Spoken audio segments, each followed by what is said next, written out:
제가 뉴스를 보니까요, 강남의 한 아파트에서 이제 화재 신고가 들어온 거예요.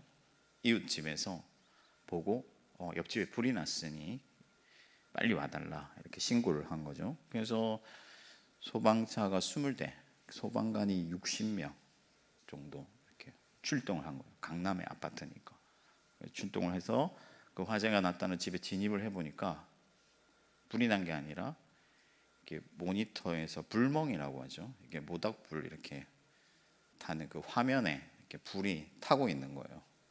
그걸 이제 옆집에서 창문으로 보고 집에 불이 난 줄 알고 119에 신고를 한 거죠. 아마 우리 교회 이 LED처럼 아주 선명한 그런 TV였나 봐요.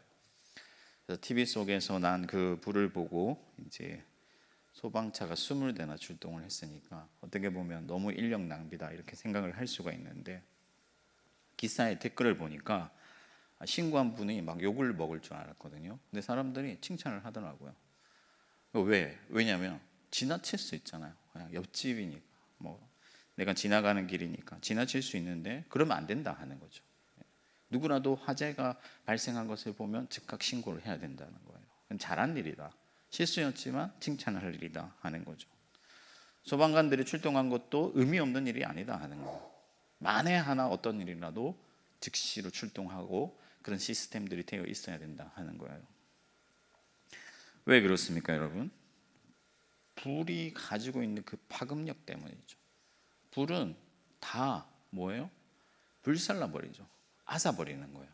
사라져버리고 생명을 빼앗고 재산을 빼앗고 모든 것들을 파괴해버리죠. 그래서 여러분, 우리가 어릴 때 꺼진 불도 다시 보자, 불조심, 아무리 강조해도 지나치지 않습니다. 그런 거 여러분들 포스터 많이 그리셨죠? 여러분, 하나님께서도요, 세상을 심판하실 때 불로서 심판하시겠다고 말씀하셨어요. 하나님의 그 진노의 그 파급력, 그 심각성을 알려주시기 위해서 말씀하시는 거죠. 진짜 하나님이 뭐 지구에 불을 붙이시겠어요? 오늘 우리가 읽은 말씀에도 디베라에서 이스라엘 백성들이 범죄함으로 진영 끝에 불이 붙었어요. 심각한 일이죠. 그대로 두면 모든 진영을 불사르고 다 멸망하게 생겼습니다. 그런데 소방수가 나서죠. 누구냐? 모세입니다. 백성들이 큰일 났으니까 부르짖죠. 모세에게. 진영 끝에 불이 났습니다. 다 타 죽게 생겼습니다. 난리가 났을 거예요. 저처럼 이렇게 얌전하게 얘기 안 했을 거예요. 모세가 기도하니 불이 꺼졌더라. 너무 담백하죠, 여러분. 이 말씀이 다른 게 아니에요. 뭐 소방대를 조직하고 난리를 쳐야 되는데, 여러분, 이스라엘 백성들의 광야길은 하나님의 계시이기 때문에 이게 하나님께서 상징적으로 영적으로 우리에게 보여주는 사건들이기 때문에 물을 퍼고 그런 사건이 일어나는 것이 아니라 모세가 기도하니 불이 꺼졌더라. 지금 이 땅에 여러분 너무나 많은 일들이 일어나고 있습니다. 곳곳에 불이 났어요. 우리가 살고 있는 이 지구, 우리 세계에 진영 끝에 불이 붙었단 말이죠. 전쟁이 심화되고 있습니다. 우크라이나 러시아 전쟁, 그 전쟁이 그치기를 많은 사람들이 기다리고 있었는데 팔레스타인 이스라엘 또 전쟁이 났습니다. 이란이 참전 의사를 밝히고 중동과 이스라엘, 미국 대 어떤 대결 구도가 생겨나고 있어요. 이 틈을 타서 중국도 대만을 넘보고 있습니다, 여러분.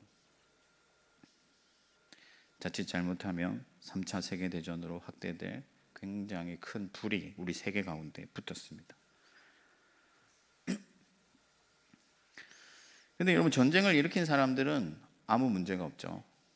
그 사람들은 꼭꼭 숨어가지고 안전하게 사는데 애꿎은 사람들이 죽어나간단 말이죠. 어린아이들이, 부모가 자식을 잃고 자식이 부모를 잃고 그런 비극이 계속해서 날마다 일어나고 있는 것이죠. 여러분, 우리와 아무런 상관이 없다고 생각하십니까? 그렇지 않습니다. 우리의 진영 끝에 불이 붙었어요. 우리와도 직접적으로 연결이 되어 있습니다. 결국 우리의 세계, 우리의 삶에도 그 일들이 파급력을 미칠 거예요. 그대로 두면 온 세상이 전쟁의 도가니로 들어가게 될 겁니다. 또한 여러분, 기후변화로 인하여서 심각한 사건들이 한두 가지가 아니에요.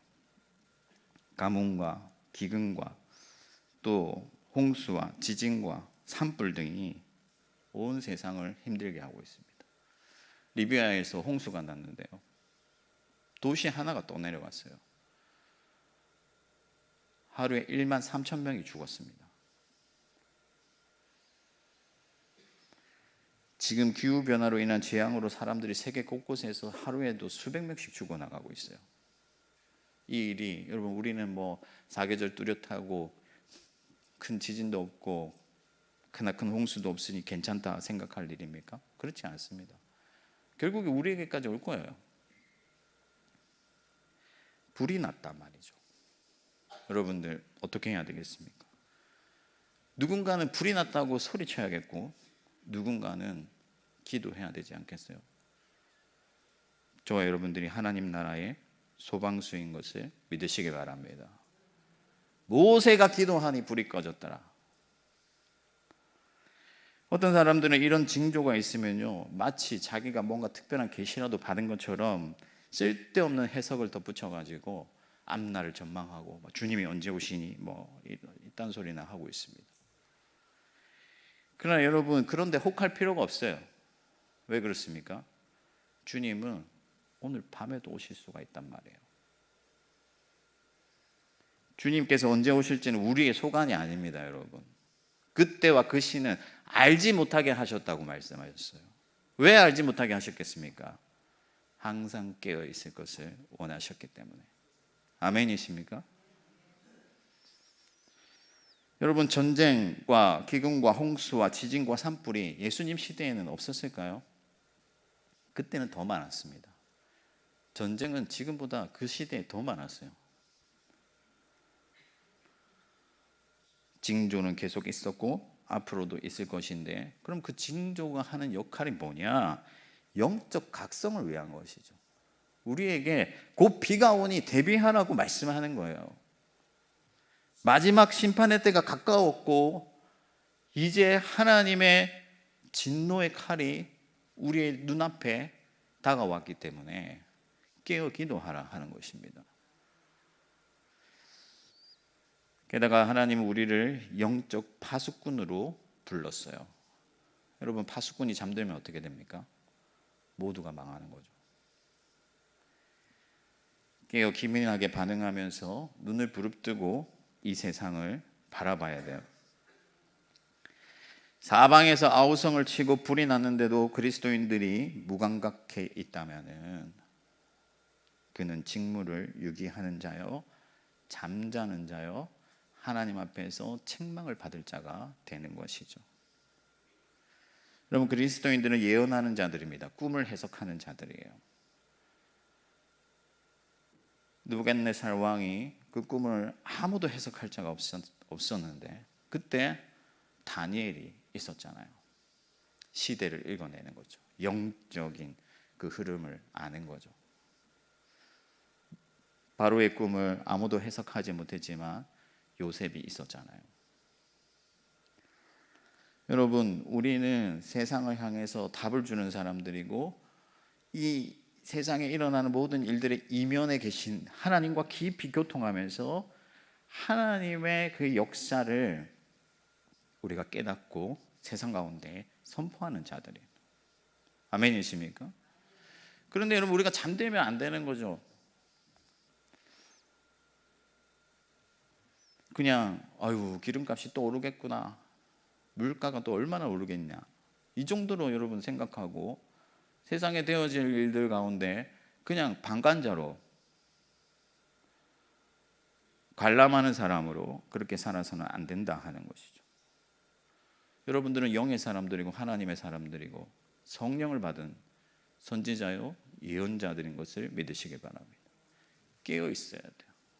파수꾼의 눈으로 세상을 바라보면서 세상의 사람들을 향해서 회개를 요청하고 또 하나님 나라의 제사장으로서 이 세상을 위해서 기도하는 자들, 중재하는 자들이 되어야 될 줄 믿습니다. 예수 그리스도께서 그분의 권세와 능력을 여러분들에게 주시고 예수의 이름으로 구하는 것마다 주시겠다고 약속하셨잖아요. 모세가 기도하니 불이 꺼졌더라. 이 한 말씀이 여러분들의 삶 가운데, 여러분들의 기도 가운데 성취되어야 될 줄 믿습니다. 여러분의 신분을 잊지 마세요. 우리가 세상에 볼 때는요, 보잘것없습니다. 그러나 하나님의 세계에서 하나님이 바라보실 때 우리는 거룩한 나라요, 왕 같은 제사장들이죠. 여러분, 미국의 바이든 대통령이 하나님을 응답하게 할 수가 있겠습니까? 아니에요. 세계에서 아무리 힘센 사람, 권력 있는 사람 하나님 앞에 나아가도 하나님 앞에서는 아무것도 아니죠. 별 볼 일 없는 자들이고 그 권세조차도 하나님이 주신 거예요. 하나님은 여러분의 음성에 귀를 기울이시는 거예요. 모든 만물들이 하나님의 자녀들이 나타나기를 고대하고 있다고 했습니다. 성경을 보면 그리스도를 예표하는 많은 인물들이 등장하잖아요. 요셉이 여러분 그 이스라엘 백성들 지금 양식을 구하지 못해서 죽게 된 그 이스라엘 백성들을 먹이는 구원자로 등장하고, 모세도 오늘 우리가 읽은 말씀처럼 중재자로 등장하고, 아브라함도 그러했는데 아브라함이 소돔과 고모라의 심판을 듣게 되고 그것이 너무나 안타까워서 하나님 앞에 그 성을 구원하여 주기를 기도하는데 하나님께서 의인 10사람만 있었어도 내가 그 성을 구원했을 것이다 말씀하셨어요. 의인 10사람이 없어서, 하나님 앞에 그 도성을 위하여 눈물로 기도하는 10사람이 없어서 수많은 사람들이 불구덩이 속에서 다 죽었다는 거예요. 여러분은 메마른 땅에 담비고 홍수의 땡과 같고, 여러분들은 이 세상에 피할 바위와 같은 그런 하나님의 거룩한 사람들이고, 그래서 여러분들이 기도할 때 하나님의 은혜가 이 땅 가운데 임하고 수많은 사람들이 생명을 얻고 또 구원받는 역사가 일어나게 되는 것이죠.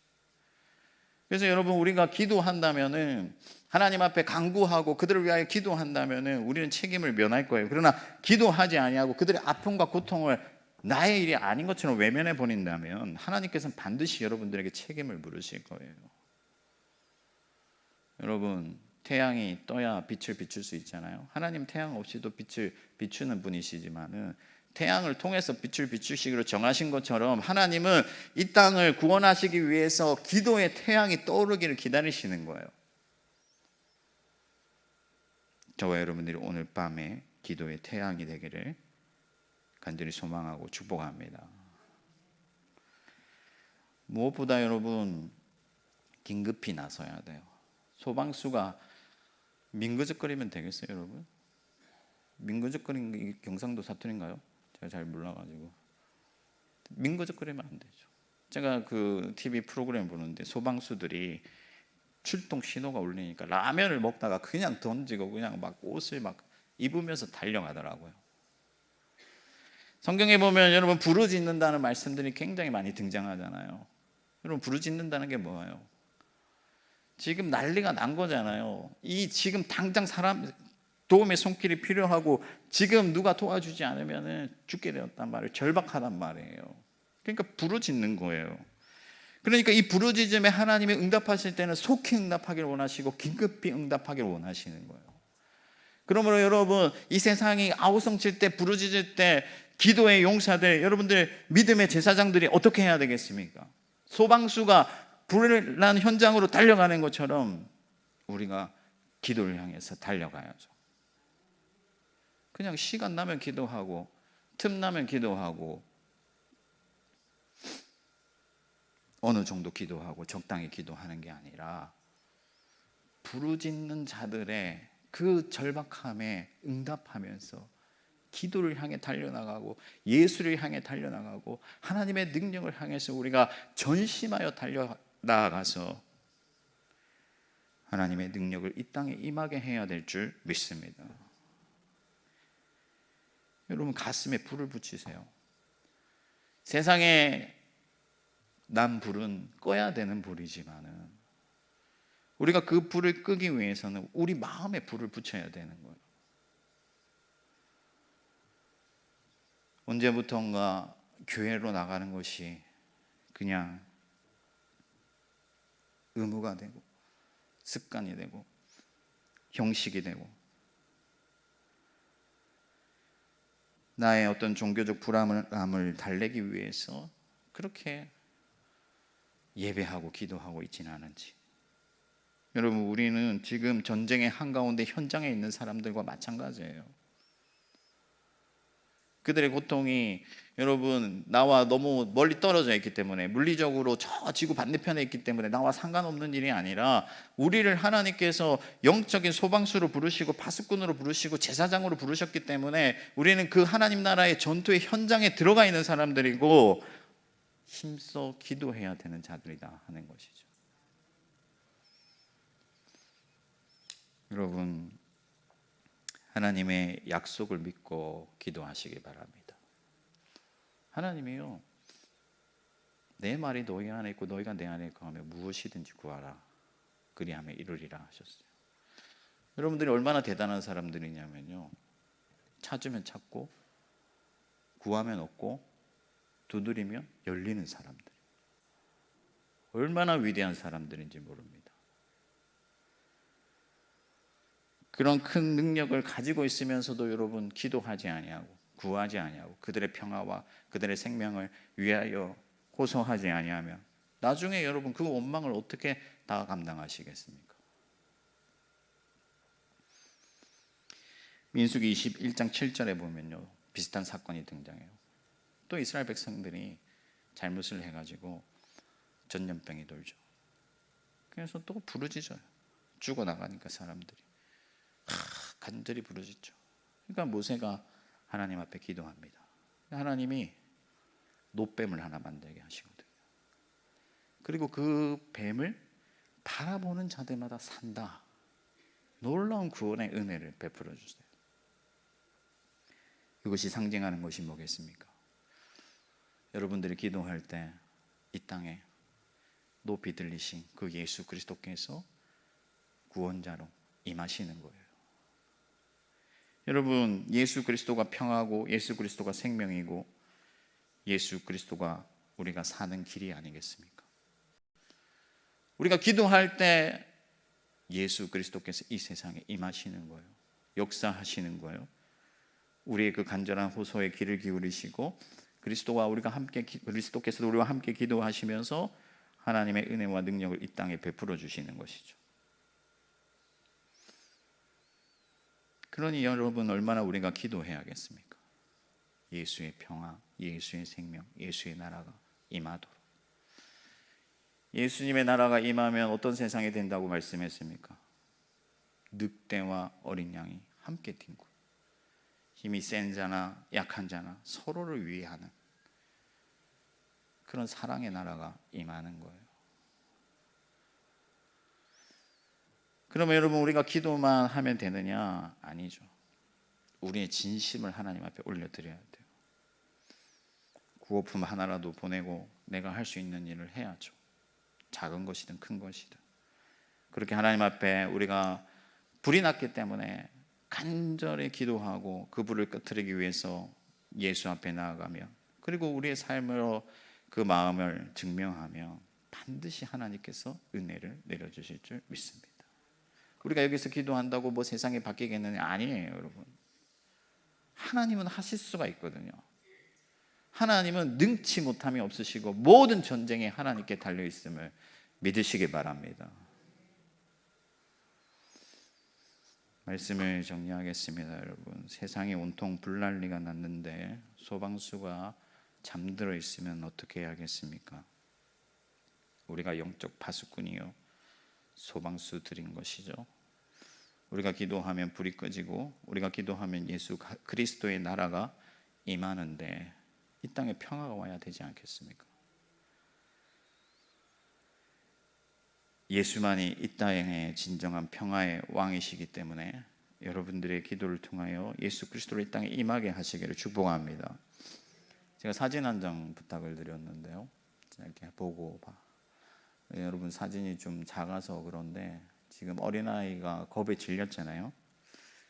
23년 전에 팔레스타인 시위대와 이스라엘 군인들 사이에 잠시 외출했다가 그 시위대와 이스라엘 군인들 사이에서 총격전이 일어나게 돼요. 그래서 저 어린아이가 그 중간에 끼어서 겁에 질린 표정으로 저렇게 있다가 결국엔 총에 맞아 죽게 됩니다. 저 아버지도 중상을 입었는데 겨우 목숨은 건졌어요. 그런데 어제 제가 외신 보도를 보니까 저 아버지도 그때 23년 전에 아들을 잃었는데 또 이번에 폭격으로 아내와 딸을 잃었어요. 혼자 살아남았어요. 여러분, 언제까지 이 비극이 계속되어야겠습니까? 누가 잘했냐 누가 못했느냐 따지는 게 아니에요. 그것은 차후의 문제고요. 우리는 이 비극을 끝내야 되잖아요.